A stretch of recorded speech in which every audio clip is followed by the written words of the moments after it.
नमस्कार. आजचा विषय दोषभेदीय अध्याय. अष्टांगहृदय सूत्रस्थान 12वा अध्याय दोषभेदीय. याच्या आधी आपण मागच्या लेक्चरमध्ये हा भाग पाहिला होता की तीनही दोषांचे जे काही 5-5 प्रकार केलेत ते आणि प्रत्येकाचे स्थान आणि कर्म. आता हे 5 प्रकार का केलेत तर तेव्हाही सांगितलं होतं की साधारणतः प्रत्येक दोषाचं प्रत्येक भागानुसार कार्य बदलतं. म्हणजे पित्ताचं डोळ्यांमध्ये कार्य वेगळं आहे, हृदयामध्ये कार्य वेगळं आहे, पचनाच्या ठिकाणी कार्य वेगळं आहे, त्वचेच्या ठिकाणी कार्य वेगळं आहे, या पद्धतीने. किंवा कफाचं जिभेतलं कार्य वेगळं आहे, शिरस्थ असणाऱ्या कफाचं कार्य वेगळं आहे, संधींच्या ठिकाणी असणाऱ्या कफाचं कार्य वेगळं आहे. तर साधारणतः जेव्हा हे प्रत्येक ठिकाणच्या कफाचं कार्य वेगळं आहे, स्थान बदललं की कार्यही बदलतं. त्याच्यामुळे या गोष्टीचा विचार करणं खूप गरजेचं आहे की त्याला कुठेतरी वेगळं काहीतरी नॉमेनक्लेचर केलं पाहिजे. म्हणून या 5 गोष्टींमध्ये नॉमेनक्लेचर केलं आहे. म्हणजे एक थोडासा इतिहासाचा भाग पाहिला, थोडंसं डेव्हलपमेंटचा पार्ट पाहिला. तर चरकांनी 5 प्रकार काही केलेले नाही आहेत. फक्त चरकांनी वाताचे 5 प्रकार सांगितलेत, कफ आणि पित्ताचे 5-5 प्रकार काही सांगितलेले नाही आहेत. पण त्यांची कार्य मात्र वेगवेगळ्या पद्धतीचे होतात असं वर्णन केलं आहे. साधारणतः चरक सूत्रस्थान 12वा अध्याय वातकलाकली अध्याय म्हणून आहे. त्याच्यातले काही श्लोक तुम्हाला क्रियामध्ये येतील. समजा अग्निरेव शरीरे पित्तांतर्गत शुभ कुपिता कुपिता शुभाशुभाणी कार्याणी करोति असा एक श्लोक आहे. किंवा सोमएव शरीरे श्लेष्मांतर्गत कुपिता कुपिता शुभाशुभाणी कार्याणी करोति असा एक श्लोक आहे की ज्याच्यामध्ये कफाचे आणि पित्ताचे वेगवेगळ्या स्थानानुसार असणारे कर्म हे वर्णन केलेत. पण त्यांनी 5 प्रकार म्हणून तिथे काही वर्णन केलेलं नाही आहे. पण सुश्रुतांनी करताना कफाचे 5 प्रकार नाही वर्णन केले, पण वाताचे आणि पित्ताचे केलेत. पण चरका आणि सुश्रुत यांच्यानंतर जे तिसरे आचार्य आहेत वाग्भट, यांनी मात्र प्रत्येकाचे 5-5 प्रकार वर्णन केलेत. हे करायचं कार्य किंवा सांगायचं महत्त्व असं की ह्या सगळ्या गोष्टी आपल्याला चिकित्सा करताना समजल्या पाहिजे की या पद्धतीने जर दोषांचं कार्य विभागून पाहिलं, आपण जर तेवढं डिफरन्शिएट केलं तर ते लवकर समजू शकतं आणि त्याची चिकित्सा सोपी जाते. म्हणजे आता हे 5 प्रकारांचा उपयोग कसा होतो, जर आपण पुढच्या वर्षी तुम्हाला निदान आहे, रोगनिदान हा विषय किंवा चरकाचं निदान स्थान आहे, तर तिथे काही व्याधींचं आपण स्वरूप पाहतो की काही व्याधी घडतात. आपण साधारणतः तुम्हाला जर आठवत असेल तर पहिल्या अध्यायामध्ये तुम्हाला शिकवलंही असेल कदाचित, निदान पंचक म्हणून एक भाग येतो की निदान पूर्वरूप, रूप, उपशय आणि संप्राप्ती. त्यातला जो निदान नावाचा भाग आहे की जो हेतू किंवा कुठल्या कारणांमुळे व्याधी झाला हे सांगतो. पूर्वरूप, रूप म्हणजे व्याधीची संप्राप्ती घडत असताना. आता संप्राप्ती म्हणजे काय, तर जे काही हेतू आहेत, जे काही कारण आहेत, ज्या कारणाने व्याधी होतो ते कारणं शरीरात कुठल्या तरी मार्गाने घेतले जातात म्हणजे एकतर आहारातून घेतले जातात किंवा विहारातून. आहारातून घेतले जातात याचा अर्थ असा की तुम्ही अतिशय थंड पदार्थ खाल्ला, काय झालं त्याच्यामुळे, तर शीतगुण आहे. थंड पदार्थ म्हणजे शीतगुणामुळे काय झालं, एकतर कफाची वृद्धी होऊ शकते किंवा वाताची वृद्धी होऊ शकते. थंड आणि द्रव आहे म्हणजे गार पाणी पिलं तर द्रव हा गुण किंवा द्रवामध्ये स्निग्धत्व आलं तर हे गुणाची वृद्धी करू शकेल, कफाची वृद्धी करू शकेल.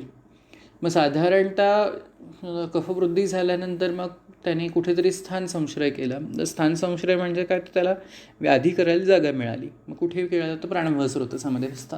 प्राणवह स्रोतसामध्ये स्थान संश्रय करताना मग पुढचा व्याधी झाला कुठला झाला, समजा प्रतिष्ठा, म्हणजे ज्याला आपण कॉमन भाषेमध्ये सर्दी असं म्हणतो.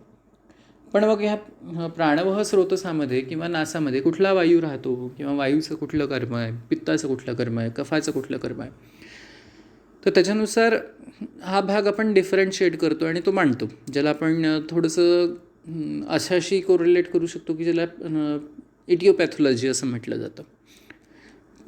इटिओपॅथॉलॉजी म्हणजे कुठल्या कारणापासून तो व्याधी झाला ते कसं त्याचं प्रेझेंटेशन आहे या पद्धतीने.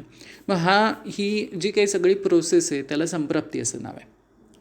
तर ही संप्राप्ती घडत असताना काही लक्षणं दिसतात. म्हणजे उदाहरणार्थ आपण चहा करायला गॅसवर ठेवला तर चहा करताना सगळ्यात पहिल्यांदा काय लक्षण दिसतं, तर वास येतो, छानपैकी चहापत्ती टाकल्याचा वास येतो किंवा आलं वगैरे हे जे काही त्यावेळेस जाणवत असतं तेव्हा प्रोसेस चालू आहे, प्रोसेस संपलेली नाही आहे. ती प्रोसेस चालू असतानाच्या ज्या काही गोष्टी दिसतात त्याला पूर्वरूप असं म्हणता येईल. म्हणजे हे व्याधी होत असतानाचे पूर्वरूप. उदाहरणार्थ जर ताप यायच्या आधी आपली चिडचिडी सुरू होते, काही शब्द ऐकावेसे वाटत नाही, कशात मन लागत नाही, हे ताप येण्यापूर्वी आहे. किंवा खोकला येण्यापूर्वी घशात थोडं खवखवायला लागतं. जसं आत्ता पण सांगितलं होतं की घशात जर खवखवत असेल, तापासारखी लक्षणं असतील तर लगेच दाखवा. म्हणजे अर्थ तोच आहे की थोडंसं घशात खवखवायला लागतं, घशात टोचल्यासारखं होतं. मग पुढे जाऊन खोकला म्हणजे ज्याला आपण कास हे लक्षण मानतो. मग हे घशात टोचल्यासारखं होणं, खवखवण्यासारखं होणं याला पूर्वरूप म्हटलं आहे. रूपाच्या आधी येणारं म्हणून त्याला पूर्वरूप. आणि रूप हे ज्यावेळेस व्याधी पूर्ण होतं तेव्हा दिसतं. त्याच्यानंतर उपशय आणि अनुपशय म्हणजे तुम्ही केलेलं निदान बरोबर आहे की नाही हे पाहण्यासाठी काही औषधं देऊन पाहायची.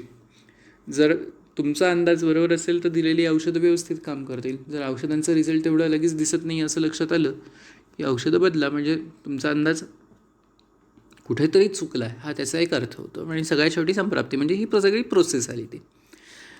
तर हे सगळं काही समजावून घ्यायचं असेल तर दोषांचं फ्रॅक्शन करणं गरजेचं आहे. म्हणजे कासासारखाच येतो कास, हाच जर व्याधी समजा आपण पकडला तर कासाची संप्राप्तीच अशी आहे की अपान वायू हा उदानाचं कार्य बिघडवतो. म्हणजे हे आपण फ्रॅक्शन केलं नाही तर आपल्या हे लक्षात येणार नाही की नक्की चिकित्सा करायची तर कोणाची करायची. मग पुढे काय सांगतात ते अनुलोमन करा. अनुलोमन करा म्हणून एक चिकित्सा आहे. अनुलोमनचा अर्थ काय होतो तो शरीराच्या अधोमार्गाने एक असा अर्थ आहे. किंवा दुसरा एक अर्थ असा होतो की प्रत्येक वायूची गती सांगितली. हे मागच्या वेळेस पण सांगितलं की काही वायू ऊर्ध्वगामी आहेत, काही वायू अधोगामी आहेत, काही वरच्या दिशेने कार्य करतात, काही खालच्या दिशेने काम करतात.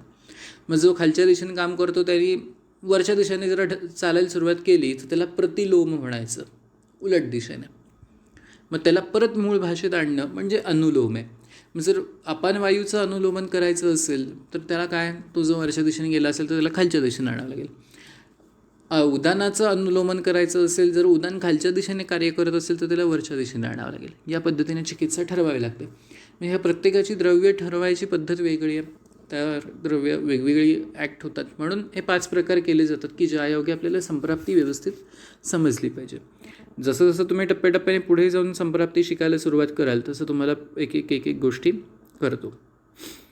त्याच्यानंतर एक भाग आपण पुढचा जो आला आहे जो आपण या अध्यायामध्ये करून घेऊया.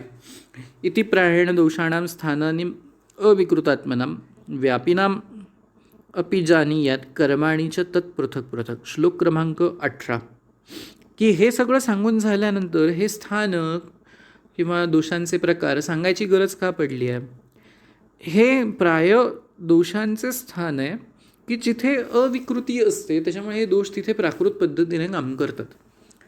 म्हणजे जेव्हा शिरस्थ दोषांचं तर्पणाचं कार्य अपेक्षित असतं, तर्पणाचं कार्य अपेक्षित असतं म्हणजे काय, तर्पण करणं म्हणजे पोषण करणं. कोणाचं पोषण करायचं आहे, शिरस्थ दोषांचं, इंद्रियांचं पोषण करायचं. म्हणजे प्रत्येक कार्य करताना काहीतरी नरिशमेंट लागते. ती नरिशमेंट पोचवायचं कार्य कोण करतं तर तर्पक कफ करतो. हे नॉर्मल आहे. हे जर होत नसेल तर ती विकृती आहे. आणि हे होतं आहे म्हणजे अविकृती आहे, म्हणजेच त्याला काय म्हटलं आहे, प्राकृत म्हटलं जातं. व्यापिनामपि जानीयत कर्माणि च तत् पृथक पृथक. पृथक पृथक म्हणजे वेगवेगळं. हे वेगवेगळ्या पद्धतीने समजावून घ्यायचं आहे. प्रत्येक दोषाच्या प्रकाराचं त्या स्थानानुसार होणारं कार्य हे आपल्याला प्राकृत पद्धतीने समजावून घ्यायचं आहे. याचा हा अर्थ झाला की प्रत्येकाचं कार्य वेगळं आहे. पुढचा जो एक भाग आला आहे तो मात्र शांतपणे समजावून घेता येईल की ज्याला आपल्या आयुर्वेद चिकित्सा पद्धतीमध्ये किंवा निदान पद्धतीमध्ये खूप महत्त्व आहे. ज्याचं असं म्हटलं जातं की ह्या जर गोष्टी समजल्या तर आपल्याला व्याधी समजतो किंवा व्याधीचं स्वरूप करतं, किंवा दोषांची अवस्था जर ही ह्या पद्धतीने जर कळली तर आपल्याला तो दोष व्यवस्थित समजून आपल्याला तो व्याधी किंवा त्या व्याधीची चिकित्सा करायला सोपं जातं.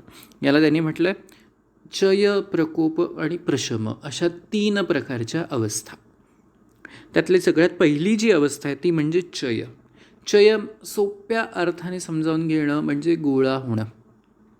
आता पण गोळा होणं म्हणजे काही शरीरामध्ये एका जागी कफ गोळा होतो, पित्त गोळा होतं, वात गोळा होतो अशातला भाग नाही. It does not collect somewhere here. What means त्यांच्या गुणांमध्ये वाढ होते, त्यांच्या समान गुणांचे एकत्र येतात, त्यांचे समान गुणाचे परमाणू एकत्र येतात, हा त्याचा अर्थ झाला. मग आता याला सगळ्यात पहिल्यांदा काय म्हटलं, चय हा चीयते याच्यापासून तयार झालेला हा शब्द आहे. काय श्लोक आहे? श्लोक क्रमांक 19 आहे.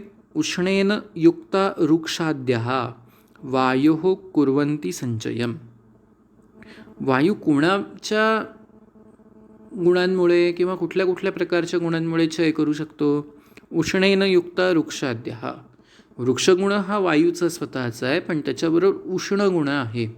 लक्षात घ्या, जेव्हा उष्ण आणि वृक्षगुण येतो तेव्हा वायूचा क्षय होतो, पित्ताचा क्षय होत नाही. कारण पित्त हे सस्निग्ध गुणाचं आहे, सस्नेह गुणाचं आहे.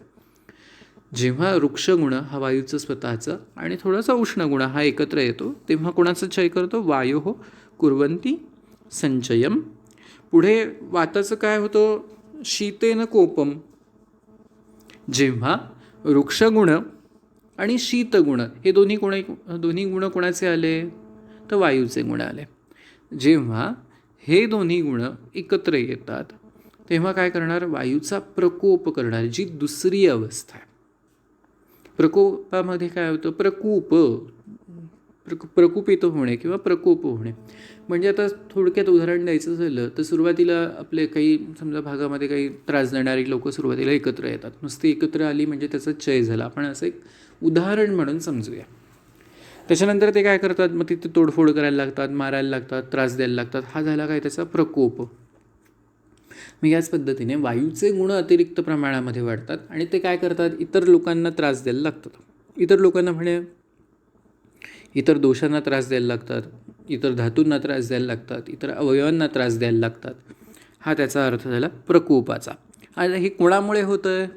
तर वायूचे स्वतःचे 2 गुण आहेत. कुठले 2 गुण? शीतगुण आणि वृक्षगुण. आता वृक्षाद्यामध्ये बाकीचे पण वायूचे गुण आहेत की लघु आहे, चल आहे, सूक्ष्म आहे. हे वायूचे जे काही बाकीचे गुण आलेले आहेत, खरं गुण आहे, हे त्याच्यामध्ये धरायचे. हीच गोष्ट पुढे की वृक्ष, लघु याच्याबरोबर शीतगुण हे सगळे काय करतात? वायूचा प्रकोप करतात. आणि सगळ्यात शेवटी कोण शमन करतं? उष्णगुण शमन करतो. कोणाचं उष्णगुण शमन करणार आहे? शीतगुणाचं.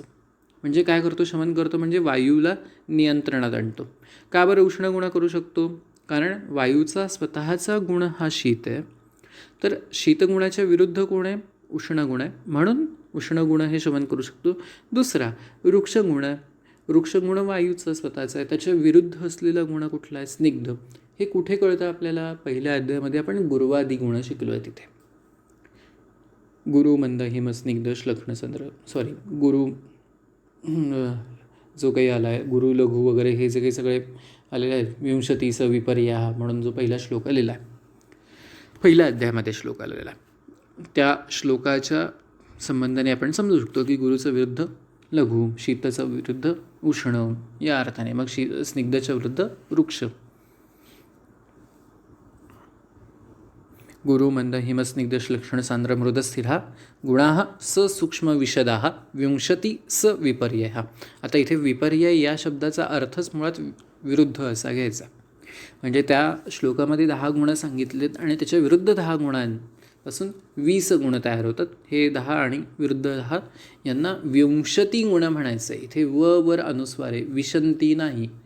विशंती म्हटलं तर श वर अनुस्वार जातो. इथे विंशती शब्द आहे. विंशतीचा अर्थ 20. विंश शहामृगाचा, षटकोनाचा श नाही. या दोघांमध्ये फरक आहे. तर शमन करतं कोण करतं? स्निग्ध गुण करतो. कोणाचं कमी करतो? वृक्षाला कमी करतो.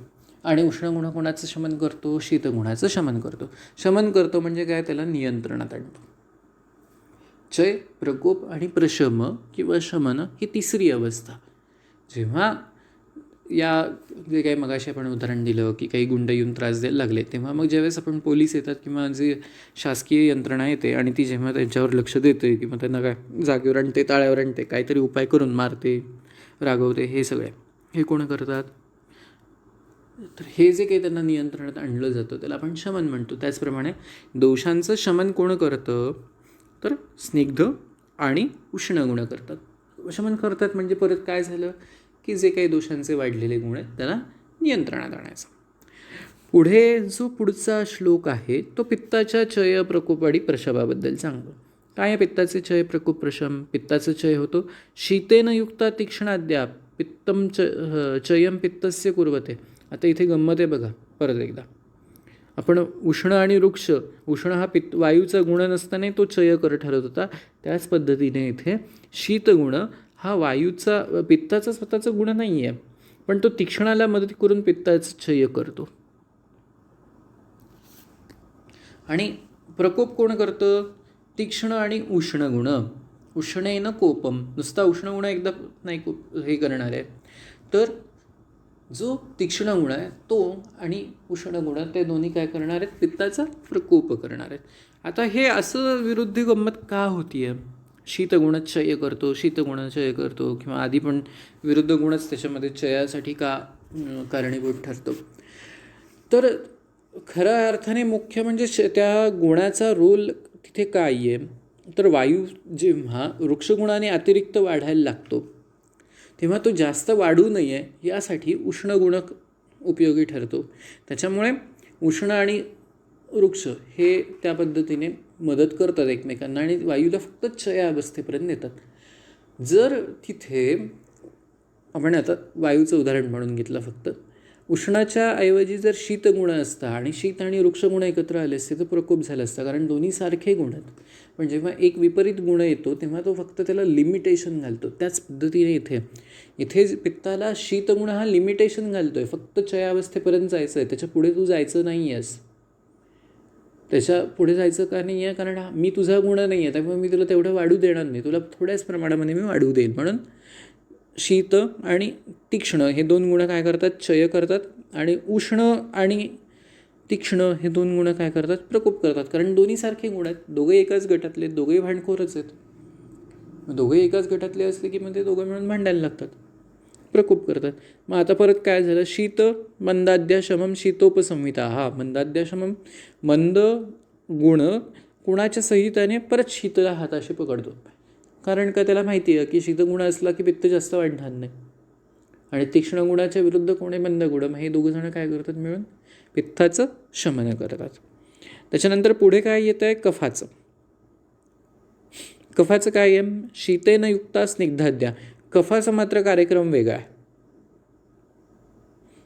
कफाचे स्वतःचे गुण त्याला फक्त चय करू शकतात, त्याचा प्रकोप नाही करत. का?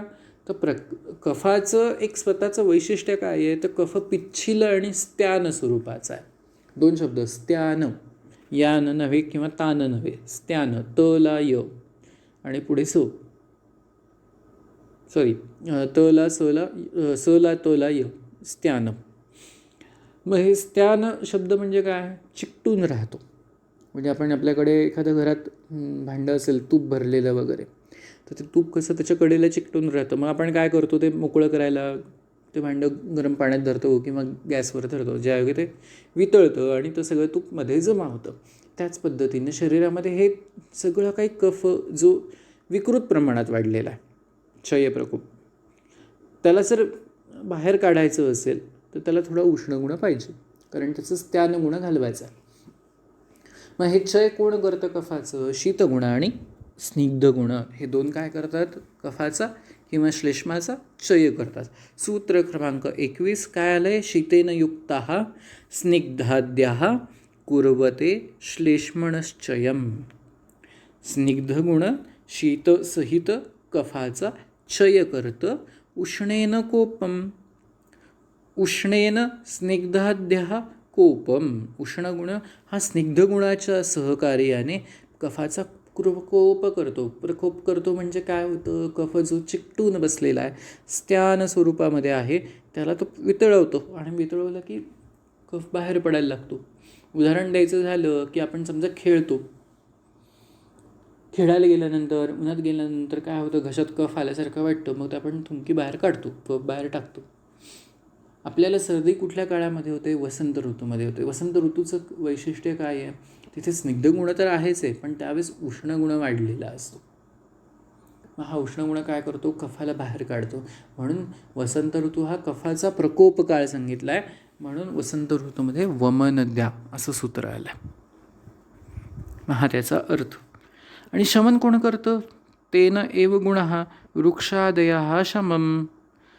उष्णगुणच शमन करतो, पण कोणाच्या सोबत? वृक्ष गुणाच्या सोबत. मग ग्रीष्म ऋतूमध्ये उष्ण गुण तर आहेच आहे, ऊन भरपूर आहे आणि वृक्षही असतं. खरं ते जसं आत्ता सध्या असं वाटतं की सतत काहीतरी ओलं असावं, पाणी असावं अंगाशी. का? तर या दोन गोष्टी काय करतात? कफाला कमी करतात आणि कफाचं गुणच मुळात स्निग्ध आहे, त्याच्यामुळे हे होणं स्वाभाविक आहे. आता पुढचा जो भाग आहे तो शांतपणे समजावून घ्या. एवढं समजलं असेल, नाही समजलं तर विचार नंतर. पण पुढचा भाग खूप महत्त्वाचा आहे. काय आहे? चयो वृद्धी स्वधाम्नेव प्रद्वेषो वृद्धिहेतुषु विपरीत गुणेच्छाच. स्वधाम्न, धाम्न म्हणजे धाम म्हणजे स्थान, त्याच्या स्थानामध्ये. आता इथे स्थान म्हणजे प्लेस अशा अर्थाने न घेता इथे घ्यायचा अर्थ इक्विलिब्रियम. दोष हे स्वतः एका लिमिटपर्यंत शरीरामध्ये असतात, ज्याला आपण समदोष अशी अवस्था मानतो, किंवा ज्याला दुसरा शब्द वापरला जातो इक्विलिब्रियम. मग हे इक्विलिब्रियम असेल तेव्हाच दोष शरीरामध्ये प्राकृत पद्धतीने काम करणार. जेव्हा हे इक्विलिब्रियम निघून जातं तेव्हा दोष स्वतःचं कार्य करत नाही.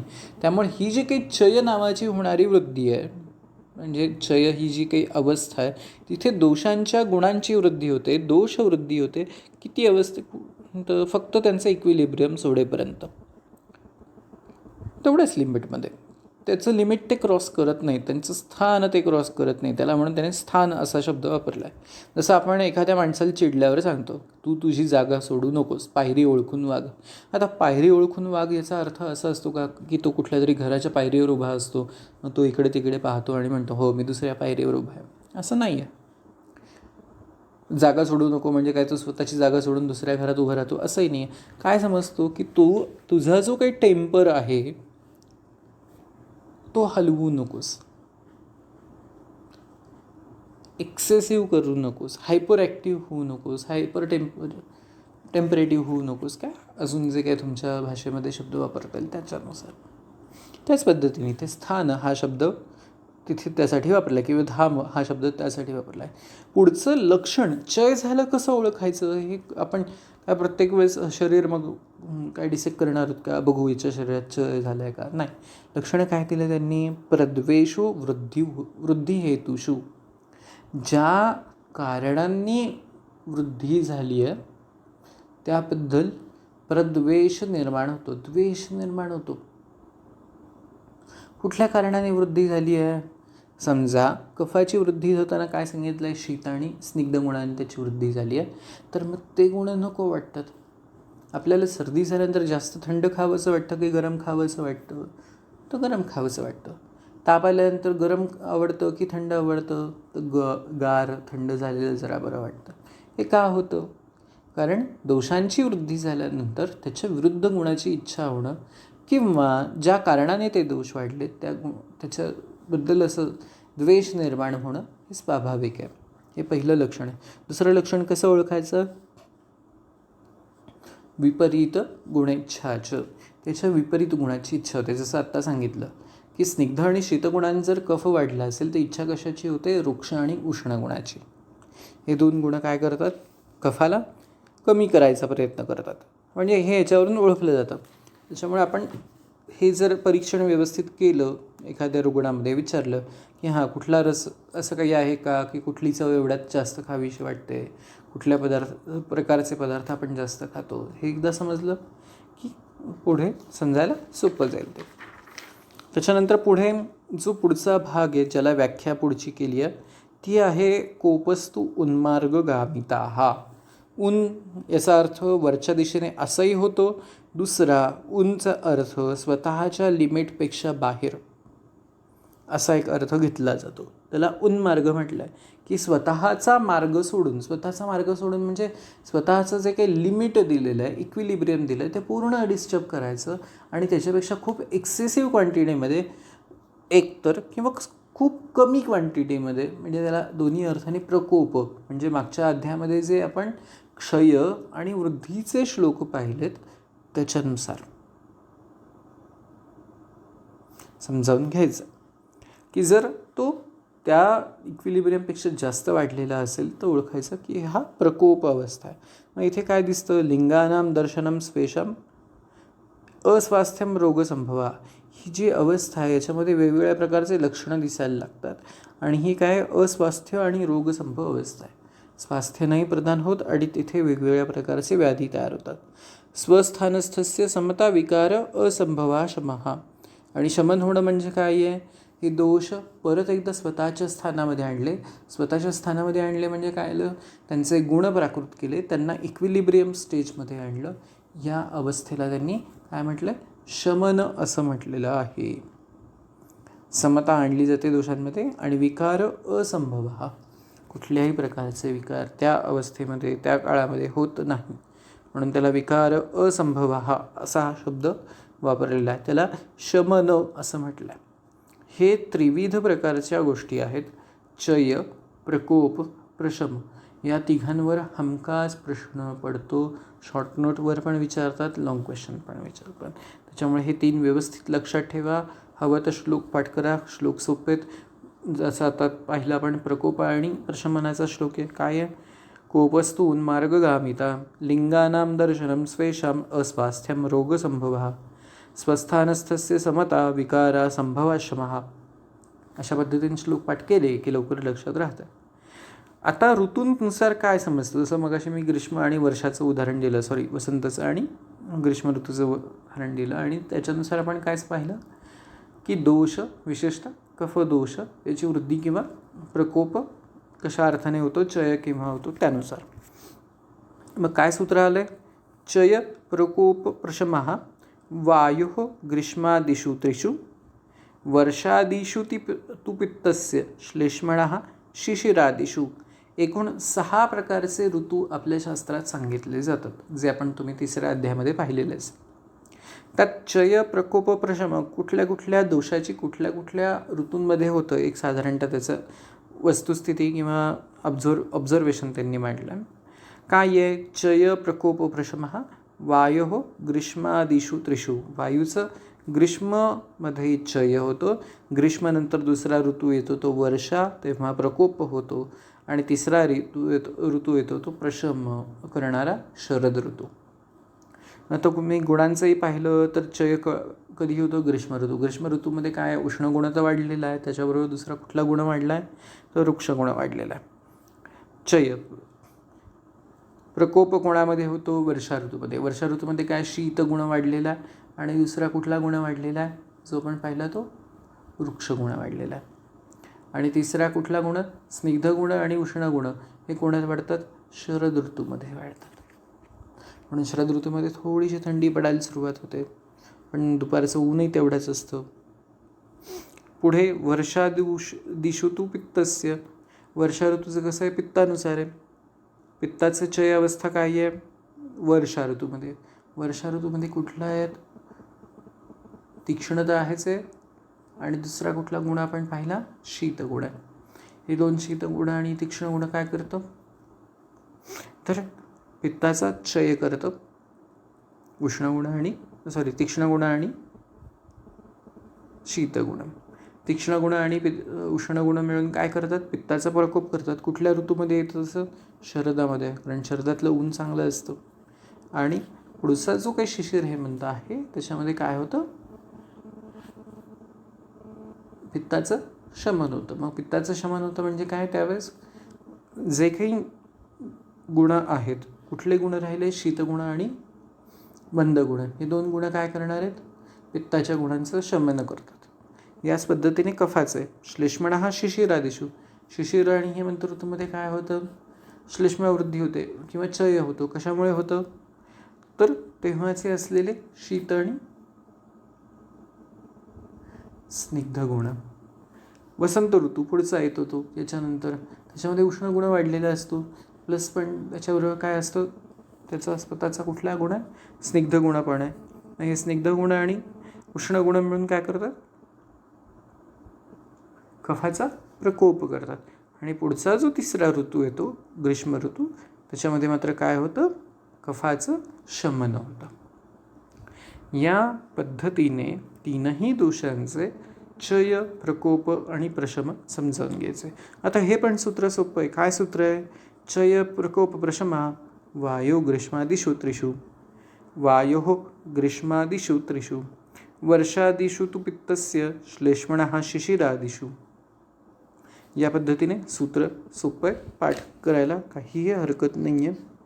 पुढे जे काही त्यांनी सांगितलेलं आहे की कशा पद्धतीने क्षय, प्रकोप, प्रशम तुम्हाला समजावून घेता येईल हे पुढच्या लेक्चरमध्ये आपण पाहूया. एक साधारणतः सूत्रांकडे मात्र लक्ष व्यवस्थित द्या. सूत्र पाठ करायला सोपे जातील. काय सूत्र आहे? आपण कुठपासून सुरुवात केली होती? इति प्रायण दोषाणां स्थानानी अविकृतात्मनं व्याधीनाम अपि जानीयात कर्माणि च पृथक् पृथक्.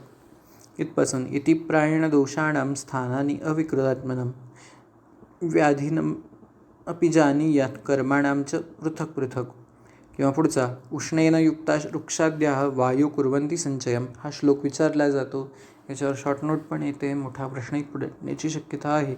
शीतेन कोपम उष्णेन शमं स्निग्धादयो गणः. शीतं युक्ता स्निग्धाद्या कुर्वते श्लेष्मणश्चयम्. उष्णेन कोपम तेनैव गुणः वृक्षादया शमम्. क्षयो वृद्धि स्वधाम्नेव प्रद्वेषो वृद्धिहेतुष. विपरीत गुणेच्छा च.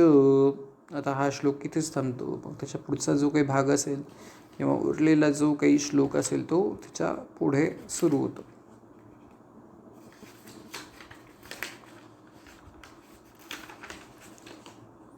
कोपस्तून्मार्गगामीता लिंगानां दर्शनं स्वेषाम् अस्वास्थ्यरोगसंभवः. स्वस्थानस्थस्य समता विकार असंभवाशमः. क्षय, प्रकोप, प्रशमा वायोः ग्रीष्मादिषु त्रिषु वर्षादिषु तु पित्तस्य श्लेष्मणा शिशिरादिषु. या पद्धतीने सूत्र व्यवस्थित पाठ करा. मुद्दाम रेकॉर्ड करून पाठवल्यात म्हणजे लेक्चर. कारण ऑनलाईन कॉलेजमध्ये घेताना जरासा गोंधळ होतो. कधी कधी रेंज जाते, कधी कधी काय डिस्टर्बन्स बाकीचे येतात. हे कसं तुम्हाला कन्व्हिनियंटली तुम्ही व्यवस्थित ऐकू शकता. याच्यावर नोट्स तयार करा. काही अडचण असेल तर विचारा. आपण मागच्या वेळेस कार्यकारण भाव पाहिला होता. याच्यामध्ये सत्कार्यवाद आहे, असत्कार्यवाद आहे वगैरे आपण ह्याच्यावर पाहिलं होतं. या बाबतीतलं जे काही असेल ते 1-2 दिवसामध्ये मी त्याच्याबद्दल पण व्यवस्थित टाकेल. ते तुम्हाला समजावून घेता येईल. एकदा अध्याय व्यवस्थित वाचा. जे काही नाही समजलं ते विचारा. आपण थांबूया इथे.